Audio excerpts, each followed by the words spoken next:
Shri Sardar Patel educational institute द्वारा संचालित Shrimati MS Lakhani कन्या विद्यालय प्राथमिक विभाग की कक्षा 8वीं की सभी छात्राओं के लिए मैं देसानी गीता, विषय हिंदी, इकाई 5, सवाल बाल मन के जवाब डॉक्टर कलाम के, जिसका मैं आपको अध्ययन कराऊंगी। तो आप सब इसको ध्यान से देखिए और सुनिए।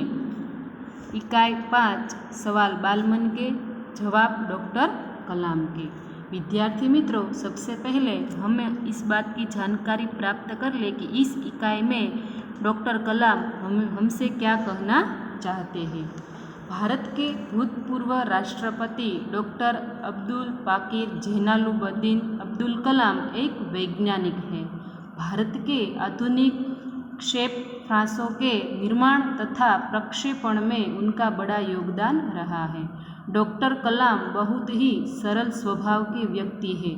बच्चों से उन्हें बड़ा लगाव है। इस पाठ में बच्चों ने उनसे विविध विषयों पर प्रश्न पूछे हैं और डॉक्टर कलाम ने उनके उत्तर दिए हैं। इस इकाई में बच्चों ने उनसे कुछ प्रश्न किए हैं, तो डॉक्टर कलाम ने उनके जो उत्तर दिए हैं उसका हम आज अध्ययन करेंगे। सबसे पहला प्रश्न है, आर अरविंद, कक्षा 3, सेंट मेड स्कूल, चेन्नई। प्रश्न करता है, उसका यहाँ पर परिचय दिया गया है। उसका नाम है आर अरविंद, जो कि कक्षा यानी कि धोरण 3 सेंट मेड स्कूल नाम की स्कूल में वह पढ़ता है और चेन्नई में यह स्कूल आई हुई है। क्या आप अपने बचपन की कोई यादगार घटना हमें सुना सकते हैं? यह प्रश्न करता है। उसने डॉक्टर कलाम से प्रश्न किया कि क्या आप जब बचपन में थे, कोई छोटे थे, तब आपकी कोई यादगार ऐसी कोई घटना हो, वह आप हमको सुना सकते हैं? ऐसा प्रश्न किया। तो डॉक्टर कलाम ने उसका उत्तर देते हुए कहा, कक्षा 5वीं के मेरे शिक्षक श्री शिव सुब्रमण्य अय्यर की एक बात मुझे याद है। डॉक्टर कलाम ने उसका उत्तर देते हुए कहा कि जब कक्षा 5वीं में मेरे जो शिक्षक थे श्री शिव सुब्रमण्य अय्यर, उसकी मैं आपको एक बात बताता हूँ जो मुझे याद है। एक दिन कक्षा में वे हमें यह बता रहे थे कि कोई पक्षी कैसे उड़ता है। कलाम जी कहते हैं कि एक दिन की बात है, जब मैं 5वीं कक्षा में अभ्यास करता था, तब हमारे जो शिक्षक श्री थे उन्होंने हमें बता रहे थे कि कोई पक्षी कैसे उड़ता है। उन्होंने हमें रामेश्वरम के समुद्र तट पर ले जाकर इसका जीवंत उदाहरण दिया। जीवंत यानी कि जीता जागता। कहते हैं कि रामेश्वरम के समुद्र तट पर हमें ले गए और वहाँ जाकर इसका हमें एक जीता जागता उदाहरण दिया।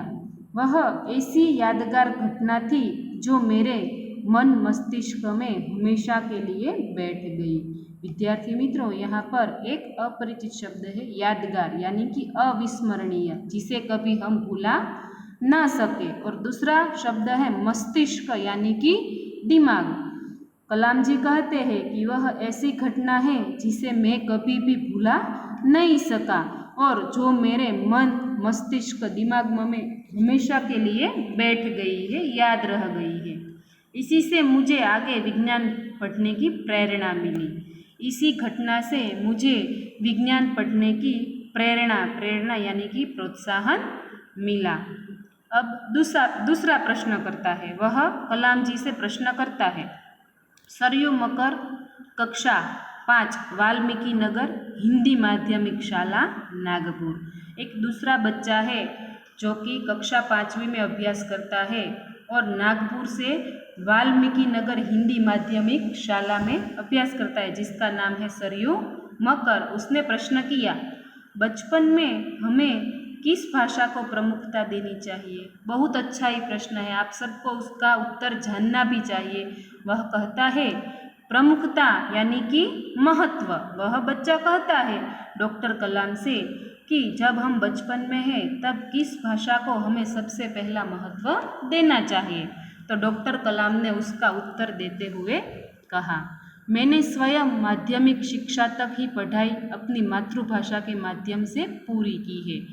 कॉलेज और उससे आगे की शिक्षा अंग्रेजी माध्यम की संस्थाओं में हुई। डॉक्टर कलाम कहते हैं कि मैंने स्वयं यानी कि खुद माध्यमिक शिक्षा तक की पढ़ाई अपनी मातृभाषा के माध्यम से पूरी की है और कॉलेज और उससे आगे की शिक्षा अंग्रेजी माध्यम की संस्थाओं में प्राप्त की। मेरा मानना है कि हम कॉलेज में भी माध्यम के रूप में मातृभाषा का चुनाव कर सकते हैं।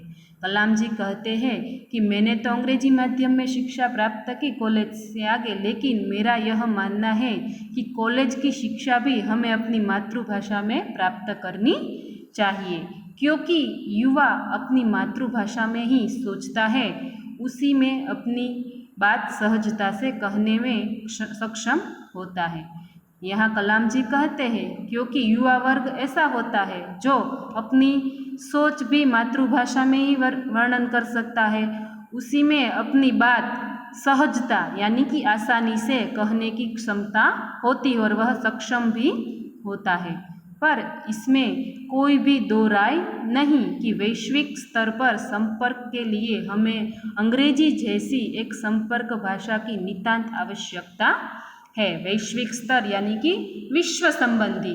यहाँ पर कलाम जी कहते हैं कि वैश्विक स्तर विश्व से संबंधी संपर्क करने के लिए हमें अंग्रेजी भाषा का भी संपर्क रखना चाहिए, यह भी हमारे लिए आवश्यक है।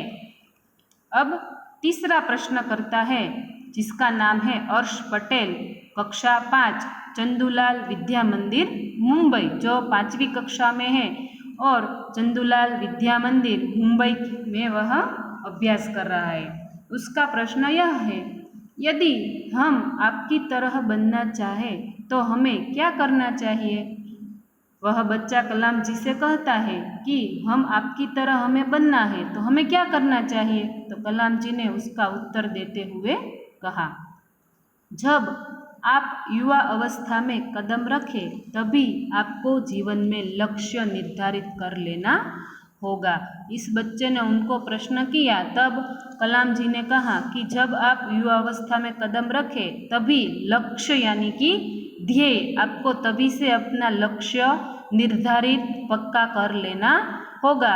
हमेशा कुछ बड़ा सोचो। कलाम जी कहते हैं कि जब भी सोचो तब कुछ बड़ा ही सोचो।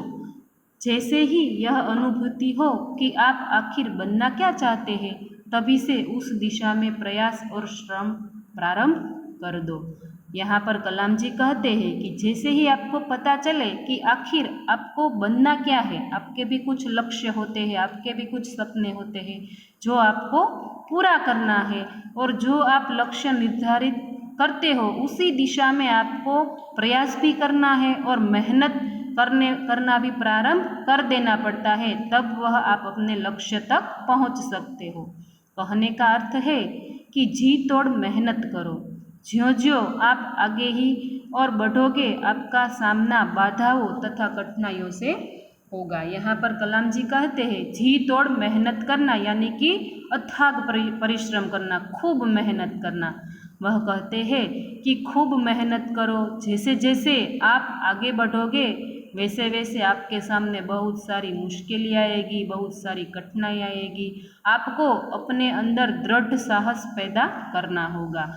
वह कहते हैं कि आपको अंदर, शरीर के अंदर दृढ़ साहस, मुश्किल का सामना करने के लिए हिम्मत भी आपको पैदा करनी होगी।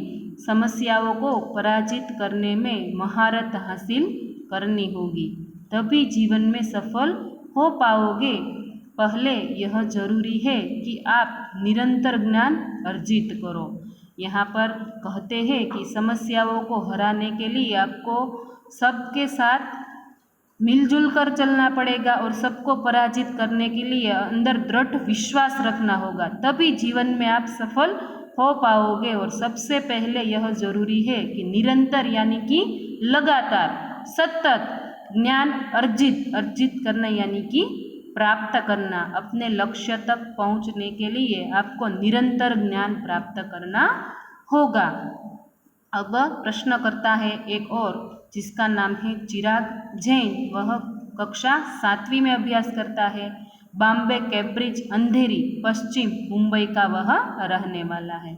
उसने यह प्रश्न किया है, वह कौन सी बड़ी चुनौती है जिसका सामना हमें आज करना पड़ रहा है। वह कलाम जी से कहता है कि वह कौन सी बड़ी चुनौती यानी कि ललकार, कि जिसका सामना हमें आज भी करना पड़ रहा है। तो कलाम जी उसका उत्तर देते हुए कहते हैं, भारत को सन 2020 तक एक विकसित राष्ट्र के रूप में परिवर्तित करना और देश के 1 अरब से अधिक नागरिकों के चेहरों पर मुस्कान देखना, यही राष्ट्र के सक्षम सबसे बड़ी चुनौती है। यहाँ पर उन्होंने 2020 की बात कही है। उन्होंने कहा कि भारत को हम सन 2020 तक एक विकसित राष्ट्र के रूप में परिवर्तित करना है। हमें हमारे देश में बहुत सारा परिवर्तन लाना है और देश को 1 अरब से भी अधिक नागरिकों के चेहरों पर मुस्कान देखना है। और यह सब करने के लिए यही राष्ट्र के सामने सक्षम यानी कि सामने सबसे बड़ी चुनौती यानी कि ललकार है। आगे का प्रश्न है, हर्ष चांडक कक्षा 7 डॉक्टर एस राधाकृष्णन विद्यालय मलाड मुंबई। जिसने प्रश्न किया है उसका नाम है हर्ष चांडक। वह कक्षा 7वीं में अभ्यास करता है और उसकी स्कूल का नाम है डॉक्टर एस राधाकृष्णन विद्यालय, जो कि मुंबई में आई हुई है। उसका प्रश्न है, आपकी दृष्टि में साहस की परिभाषा क्या है। वह डॉक्टर कलाम से कहते हैं कि आपकी दृष्टि में साहस की परिभाषा यानी कि व्याख्या क्या है, किसे साहस कहते हैं। डॉक्टर कलाम उसका उत्तर देते हुए कहते हैं, अपनी जान की परवाह किए बिना दूसरों को संकट या आपदा से बचाना ही साहस है। कलाम जी ने बहुत ही अच्छा उत्तर देते हुए कहा कि अपनी जान की परवाह यानी कि चिंता, जो व्यक्ति अपनी जान की चिंता नहीं करता और दूसरों को संकट या आपदा यानी कि मुसीबत से बचाता है, वही सबसे बड़ा उसका साहस है और यही साहस की सबसे बड़ी व्याख्या यानी कि परिभाषा है। अब आगे का प्रश्न करता है तरुण पटेल कक्षा 8 स्वामीनारायण इंडिपेंडेंट स्कूल लंदन। इसका नाम है तरुण पटेल, जो कि कक्षा 8वीं में अभ्यास करता है और वह लंदन का रहने वाला है और उसकी स्कूल का नाम है स्वामीनारायण इंडिपेंडेंट स्कूल। उसने यह प्रश्न किया है, हम प्रवासी भारतीय मातृभाषा के प्रति गर्व की भावना कैसे विकसित करें।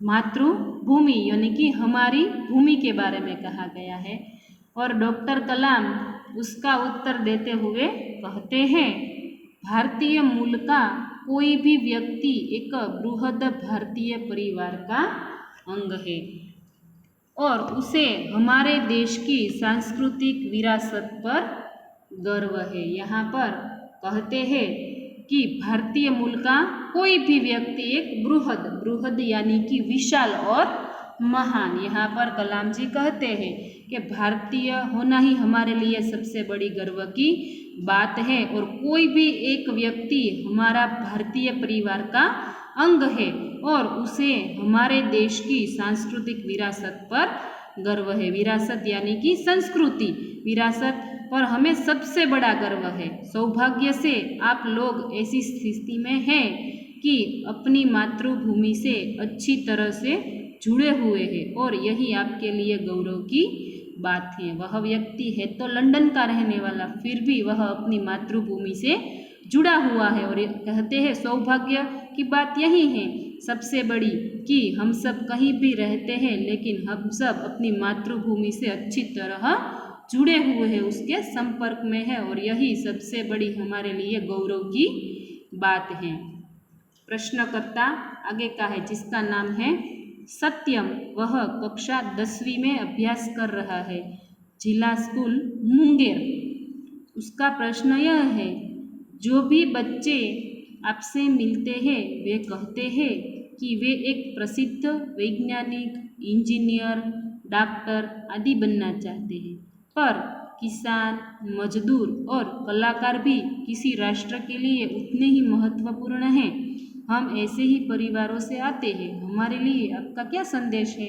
उसने बहुत ही अच्छा प्रश्न किया। वह कहता है कि जो भी बच्चे आपसे मिलते हैं वह कहते हैं कि वह एक सबसे बड़ा वैज्ञानिक बनना चाहता है, या और कोई कहता है कि उसे इंजीनियर बनना है, तो कोई कहता है उसे डॉक्टर बनना है।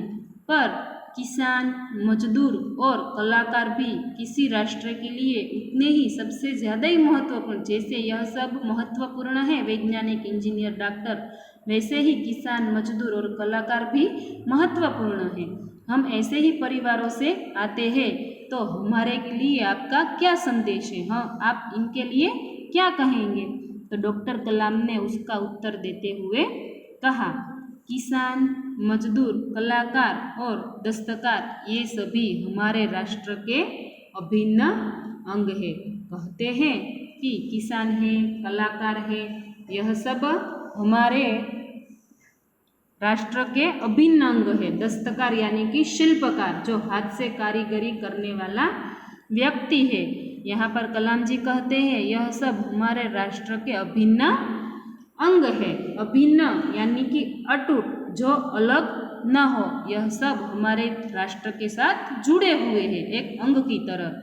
राष्ट्र निर्माण में हमें उन सभी की सेवाओं की समान रूप से दरकार है। दरकार यानी कि जरूरत। कलाम जी कहते हैं कि यदि राष्ट्र का निर्माण करना होता है तब हमको इन सब सेवाओं की समान रूप से ज़रूरत पड़ती है। आप सभी को चाहिए कि अपने अपने क्षेत्रों में खूब प्रगति करें। यहाँ पर कलाम जी कहते हैं कि सभी को अपने अपने क्षेत्रों में खूब प्रगति करनी चाहिए। उन्नति यानी कि प्रगति, उसकी भी यहाँ पर ज़रूरत होती है। तो विद्यार्थी मित्रों, यहाँ तक हमने इसका अध्ययन किया, तो आप सब इसको पढ़ेंगे, सुनेंगे और उसके जो प्रश्न के उत्तर है वह ढूंढेंगे और आगे का अध्ययन हम दूसरे भाग में करेंगे।